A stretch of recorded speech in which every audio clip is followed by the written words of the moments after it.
Joining me right now, a good friend of mine. Like I said, I've known him for a long time, Roger Stone. And even though Roger and I fall on different sides of the aisle where it concerns Mr. Trump, we've always been friends. We've always maintained that friendship. And it's kind of hard to not like somebody who's such a snappy dresser as Roger is, who also gave me advice on a suit. Roger, welcome to the show. And we have something in common. We love guns and our Second Amendment rights. God bless America. You know what I'm saying? Exactly. And did you come out with did I miss, by the way, before we get into the other stuff, did you come out with the Stone's Best Dressed last year? Because I did not see that. It comes out on New Year's Day every year. This was our 10th anniversary year. And I'm happy to say, for example, that Chelsea Clinton's husband, Mark Mezvinsky, for example, a very greasy character, made the worst dressed list. Thank you. That was going to literally be my next question to you. Because I see him, he looks like a schlub. He wears like wrinkled baggy pants. And if that's who your wife is and her mother's running for president, I mean, at least come on, dress the part a little bit. And very, very greedy too. Extremely greedy, making a fortune off the Clinton family name.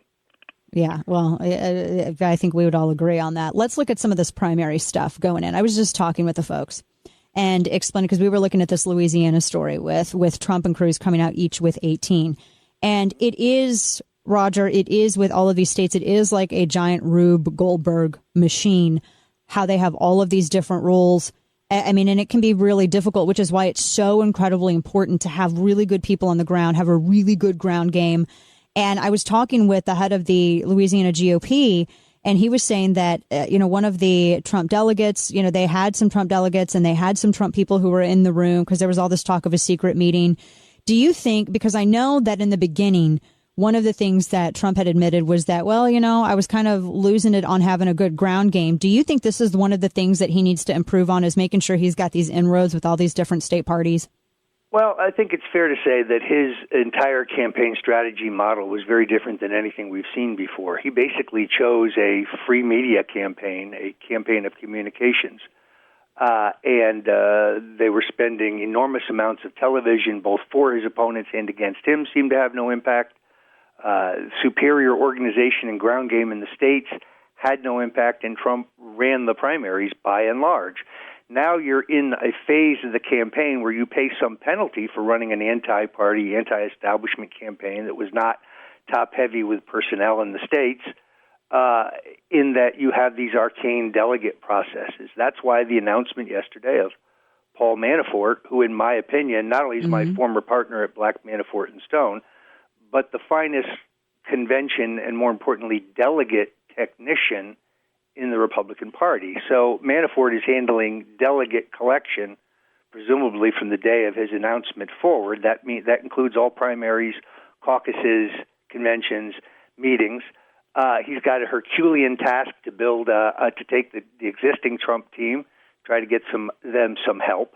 But he really is excellent at this in terms of the arcana of rules and credentials. And most importantly, he knows how to conduct a hard vote count, so Trump can really know how many votes he has on the first ballot in terms of being bound by the primaries, but he must also know how many votes he has on crucial member votes on, say, rules or credentials. Remember that just because somebody is, for example, a Trump delegate from Texas doesn't mean the person filling that seat is a Trump supporter. In fact, they won't be. The Texas leadership will allow no Trump people on this delegation. Even the 40 people pledged to Trump on the first ballot could conceivably and most likely vote against Trump's position on rules or credentials if this contest is closer or if there's an attempt to take it from him.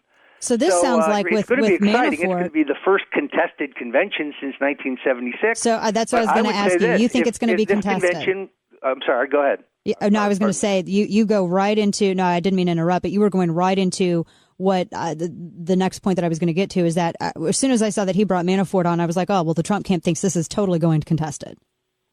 Well, but they need this. I think, in all fairness, the establishment Sharpies and the people who have been around these conventions, the same people who snuffed Ron Paul in the Rules Committee, I think they were hoping that the Trump people would wander in here unprepared and unfamiliar with the rules and the arcana of the process.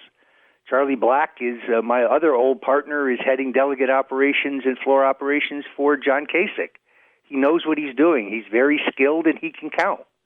So that you're going to have a competence on the Trump side, and hopefully a commanding position on delegates from their point of view. Right, right. Well, and with this going into, I mean, because it looks more and more almost by every day, it looks like it's going to be going by way of a contested convention, and then it could get interesting. And then this is where because I've never seen a contested convention. I think I don't even think I was alive the last time that they had a contested convention, but it should be incredibly interesting. I want to switch the focus because I know that you used to be involved with the campaign. Now you're kind of associated because Trump's a friend of yours. You're on the periphery.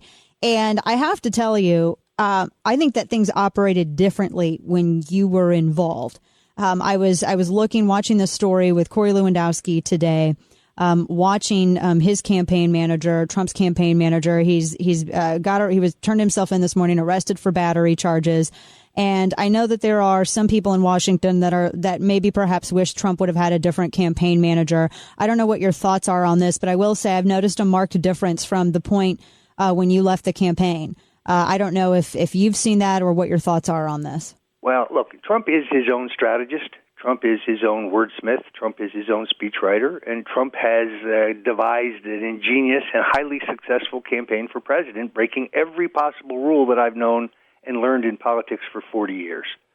And he has to be given credit. And his if you look at his speeches, the background in his speeches are always perfect. But Corey has been an effective manager for that process. That said, this is now, I think, not detrimental to the progress of the campaign because Manafort is in place and totally focused on the 1237. That's kind of where I would leave it.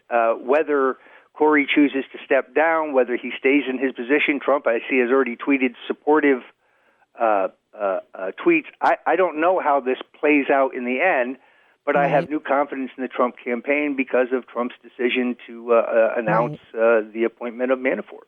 Well, outside of Manafort, if you were advising Trump, would you have him bring perhaps a different campaign manager in? I mean, I think it would have to be a concern for anybody at some point looking at the campaign to think, man, this guy, because when I was watching that video and I saw Lewandowski, I mean, Trump has Secret Service and he's got his own security detail.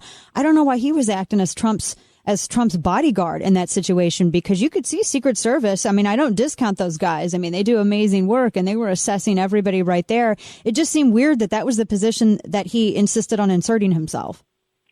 Well, look, I've taken a position that I'm going to keep my advice to Donald private and privileged. The only concern I would have, Dana, is that I don't know how you wage a campaign questioning Hillary Clinton's abuse of the women who were sex victims of her husband, which is her greatest vulnerability, her abuse, her chronic abuse of women, like Juanita Broaddrick. If your own campaign manager is under these charges. Now, in all fairness to Corey Lewandowski, he's entitled to a trial. There's no finding of guilt. There's an accusation. I've looked at a half dozen videos. I still don't really know what happened. I see one video that seems to prove one point of view. I looked at another video, seemed to prove another. Obviously, the officials in Jupiter felt they had enough evidence to bring this charge. Right. I read that he's going to plead not guilty, and he deserves his day in court. The good news is that the Trump campaign will not be distracted by it. Right. Well, and as you said, they brought the guy in to really focus on those delegates. I just hope. I mean, he may not be he's not my candidate, but the thing is it would be ridiculous if he's in the lead and he's the front runner to have anything derail it because it's kind of a loose cannon campaign manager. Well, it is, but their problems are well beyond Louisiana. I think they have to look at South Carolina, where party rules allow you to choose your delegates only from those people who were delegates to the last state convention, which was almost 4 years ago. You've got problems in Georgia. You've got potentially problems in Massachusetts. You've got problems in New York. These are problems where the party apparatus is nibbling at your majority and inserting Trojan horses. Ringers, people who are filling delegate slots for Trump, but who are not Trump supporters, cannot be counted on in those crucial procedural votes. So Manafort's got his hands full. The Trump campaign has their hands full. The good news is they have thousands of volunteers, and they have the public opinion on their side. I mean, in a state and they got where Manafort Trump won, on their side. He should have most of the delegates. Well, and they got Manafort too to be able to handle all of that. That was an impressive hire, I have to say. That was very interesting in seeing that move made. Roger Stone, always a pleasure to speak with you, my friend. I'm sure we'll talk again soon. Enjoyed being with you. Many thanks, Of Dana. course. Thanks so much.